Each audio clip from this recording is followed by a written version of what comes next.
2 Ezra chapter 3, and just bear with me. The 7th verse, it says, "And unto him thou gavest commandment to love thy way, which he transgressed," dealing with Adam. "And immediately thou appointest death in him, and in his generations, of whom came nations, tribes, people, and kindreds out of number." And that is the case, because out of Adam's loins, you had all different type of people that came out of that, but you had people before him.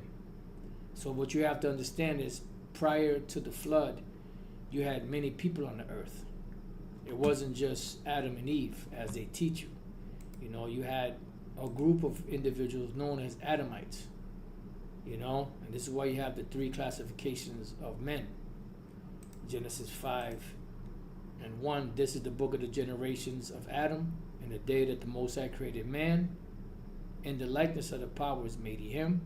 Male and female created he them, and blessed them, and called their name Adam, in the day when they were created." So there were many people created. And when you go back to Genesis, the 1st chapter, around the 20th verse or so, it tells you that there were many creatures created. You had fish, birds, creeping things, but you had the moving creature that had life, which is man is included in that. So there were many people created in the beginning. All right? And then after the flood, you had Noah, his 3 sons, and their 4 wives, and that's how the earth was repopulated. So technically, when you stem back from that, all the people that came through Noah really came from Adam, because that was a continuation of the sons of God through Noah and Shem on down. So just keep that in mind.